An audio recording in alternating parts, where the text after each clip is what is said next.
Sir, कश्मीरियों की अगर जिद्दोजहद को देखा जाए, एक तरीक़ साज़ जिद्दोजहद है, एक तवील अरसा जिद्दोजहद की, जिसको वक़्त के साथ उनके अंदर मज़ीद उसके अंदर जज्बा आया,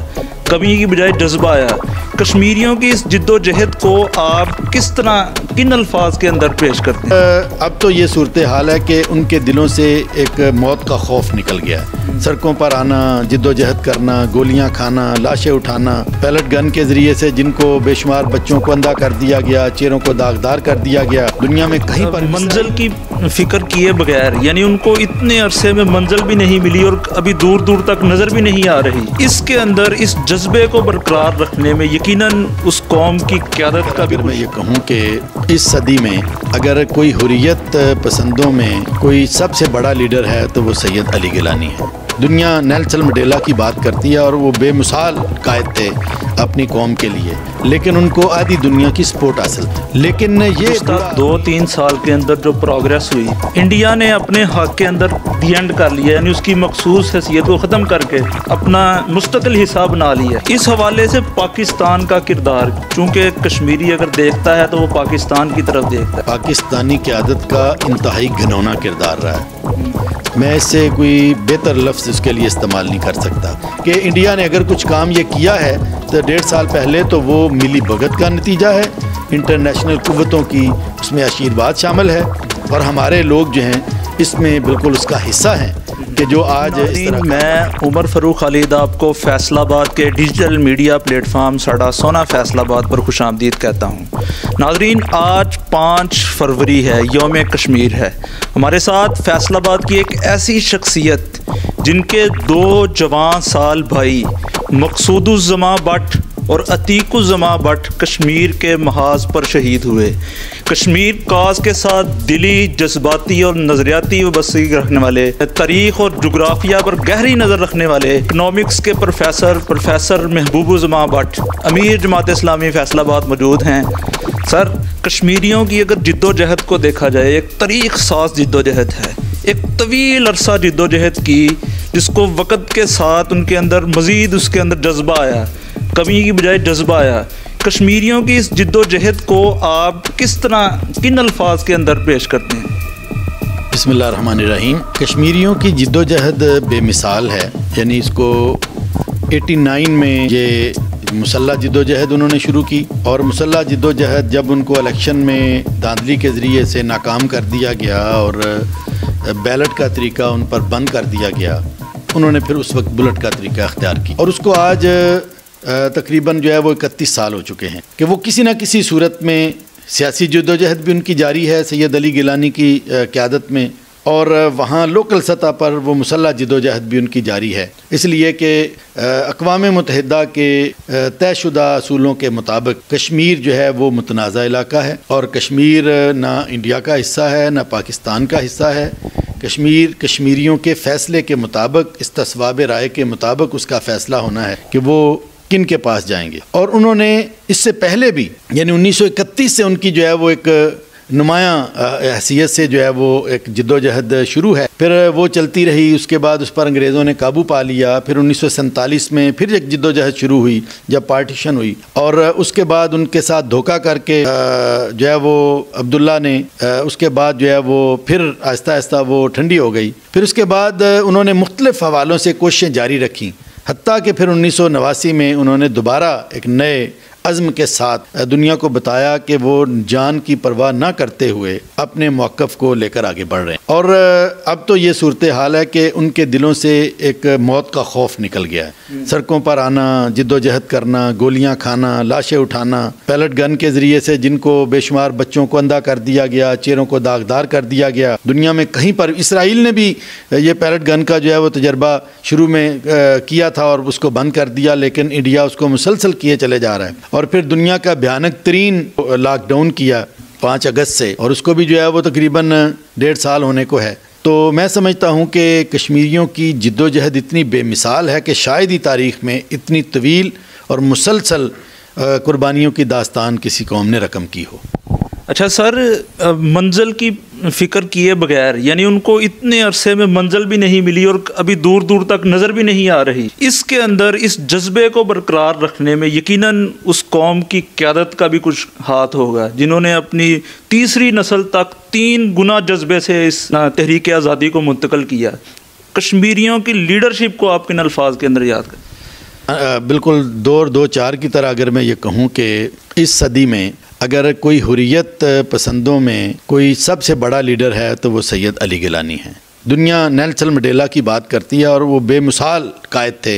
अपनी कौम के लिए, लेकिन उनको आधी दुनिया की सपोर्ट हासिल। लेकिन ये बूढ़ा आदमी जिसको दुनिया में शायद ही किसी की सपोर्ट हासिल हो, और बिल्कुल एक जो है वो जिस तरह एक दायरे में एक ओवन में बंद है ये पूरा का पूरा कश्मीर, दूर दूर तक उनकी सपोर्ट करने वाला कोई नहीं, मदद करने वाला कोई नहीं। लेकिन सैयद अली गिलानी आज भी उसी जज्बे के साथ जेलों को भुगत कर, घर में नज़रबंद रहकर, उन्होंने जो है वो अपने नज़रिए को भी नहीं छोड़ा और उस यकीन को भी नहीं छोड़ा। मैं समझता हूँ कि बाज़ दफ़ा उनको देखकर हमें हैरानी होती है और रश्क आता है कि कोई ऐसा आदमी भी हो सकता है कि जिस पर हालात के उल्ट फेर का और नीच ऊंच का जो है वो कोई असर ही ना हो। तो मैं समझता हूँ कि ये एक अल्लाह की देन है, ये जो उनको यकीन कामिल है, यकीन मुहकम है अल्लाह ने उनको दिया है कि वो हर हाल में अपनी बात कहते चले जाते हैं नताइज से बेपरवाह होकर, और कौम जो है वो उनकी एक छोटे से इशारे की मुंतज़िर रहती है। और वो कहते हैं कि आज कश्मीर बंद होगा तो कश्मीर बंद होता है, वो कहते हैं कि 12 बजे खुल जाएगा तो लोग जो है वो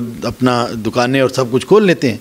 तो ये मैं समझता हूँ कि सैयद अली गिलानी की ऐसी क़यादत है कि जो सदियों बाद पैदा होती है, और ये उनको नसीब है। अल्लाह ताला उनका साया उन पर और हम सब पर जो है वो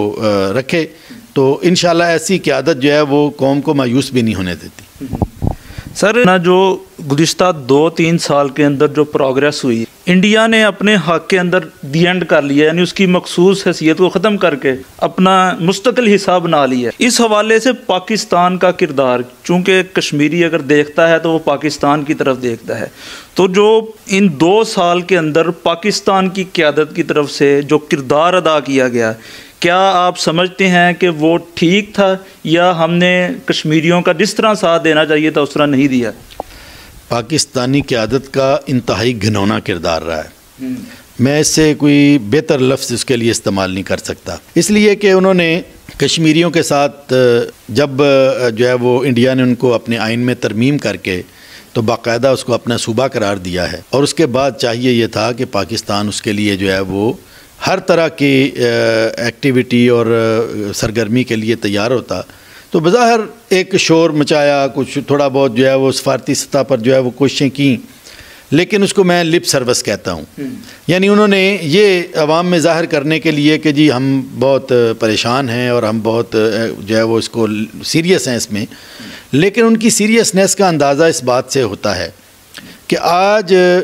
हमारी हुकूमत और हमारी इस्टेब्लिशमेंट और हमारी दोनों बड़ी पार्टियां, मुस्लिम लीग और पीपल्स पार्टी,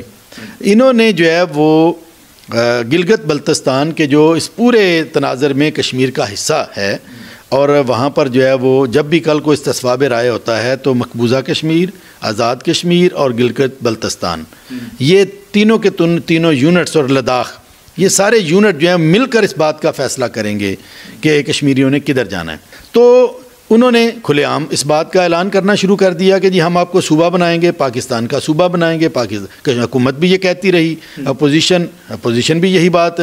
दोनों बड़ी पार्टियां कहती रहीं। और फिर मज़ीद सितमज़रीफ़ी ये है, चीफ़ ऑफ आर्मी स्टाफ ने सारे अपोजिशन लीडरों को बुलाया और हुकूमत को, और उनके सामने ये कहा कि हम सब मिलकर जो है वो इसको सूबा करार दें। गोया कि पाकिस्तान का 72-73 साला जो मौक़िफ़ जो अल्लामा कायद आज़म ने जो है वो जिसको शुरू किया, लियाकत अली ख़ान ने जिस पर स्टैंड किया, और हमेशा पाकिस्तान की क़यादत जिस पर स्टैंड करती रही कि ये मुतनाज़ा इलाका है, उन्होंने भले वो जो भी करें, लेकिन हम अपने जो हमारे पास कश्मीर के हिस्से हैं वहाँ पर वो मुतनाज़ा ही रहेंगे जब तक कि पूरे कश्मीर का यूएनओ के मुताबिक फ़ैसला नहीं हो जाता।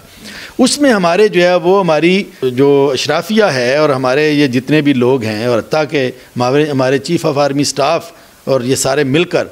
क्या इस बात का हक़ रखते हैं कि वो इसको सूबा करार दे दें? ये मैं समझता हूँ कि इंतहाई दर्जे की, इसको गद्दारी से कम क्या कहा जा सकता है कि वो उन्होंने अपना हिस्सा अपने कब्ज़े में कर लिया है कानूनी तौर पर। आप अपना हिस्सा अपने कब्ज़े में कर ली, कश्मीरियों का किस्सा पाक हो गया, ख़त्म हो गया, आपने कश्मीर को ख़त्म कर दिया, बेच दिया। तो मैं समझता हूँ कि इससे बड़ी गद्दारी, इससे बड़ा जुल्म और इससे बड़ा घनौनापन और कोई नहीं हो सकता कि आप कश्मीर को, गिलगित बल्तिस्तान को या आज़ाद कश्मीर को आप जो है वो पाकिस्तान का बाकायदा सूबा या हिस्सा करार देने की किसी भी कोशिश में कोई भी मुआवन हो या इसकी कोई कोशिश करे। इससे अंदाज़ा होता है कि इंडिया ने अगर कुछ काम ये किया है तो 1.5 साल पहले तो वो मिली भगत का नतीजा है, इंटरनेशनल कुव्वतों की उसमें आशीर्वाद शामिल है और हमारे लोग जो हैं इसमें बिल्कुल उसका हिस्सा हैं कि जो आज इस तरह का अमल कर रहे हैं। अच्छा सर, कश्मीरियों की 3 नस्लें गुजर गई हैं, जिनके बच्चे थे उन जवान हुए, बाल सफ़ेद हो गए, अभी भी उनकी जद्दोजहद जारी है। मुस्तकबिल करीब के अंदर माजी को देखकर कोई बेहतरी की उम्मीद की जा सकती है? बज़ाहिर तो बेहतरी की उम्मीद नज़र नहीं आती, लेकिन हमने तारीख़ में देखा है कि बेशुमार ऐसी जद्दोजहद जिनको बज़ाहिर दूर दूर तक कोई कामयाबी की नवीद नहीं होती उनके पास, लेकिन अल्लाह ताला ऐसे हालात पैदा करता है कि बाद में लोग कहते हैं कि भाई होने इस तरह चाहिए था जो हो गया है। रब के हाथ में जो है वो उसकी उंगलियों में ये दुनिया उलट फेर होती रहती है। आज जो है वो बज़ाहिर एक चीज़ नज़र नहीं आती, लेकिन कल इसकी क्या गारंटी है कि कोई ऐसे हालात पैदा हों तो दुनिया जो है वो पूरी या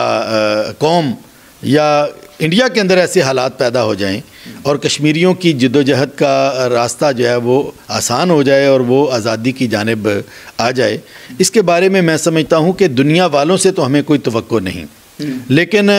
पूरी कौम अल्लाह के आसरे पर ये एक जद्दोजहद कर रही है और जिसके आसरे पर वो जद्दोजहद कर रही है वो इन सब से बड़ा ताकतवर है, वो सुप्रीम ताकत है और वो जब चाहता है एक लम्हा भी नहीं लगता तो मसले हल हो जाते हैं। तो मुझे एक यकीन कामिल है कि इंशाअल्लाह ताला जिस जद्दोजहद को वो किए हुए हैं, अगर उन्होंने ये जद्दोजहद अभी जारी रखी, यानी शायद मुझे ये लगता है कि अल्लाह ताला ये चाहता है कि दुनिया के तमाम सहारों को ये छोड़ दें, पाकिस्तान समेत तमाम सहारों से दस्तबरदार होकर जब उन्होंने महज अल्लाह के आसरे पर जो है अल्लाह के भरोसे पर जद्दोजहद को जारी रखा तो इंशाअल्लाह अल्लाह ताला उनकी ज़रूर मदद करेगा।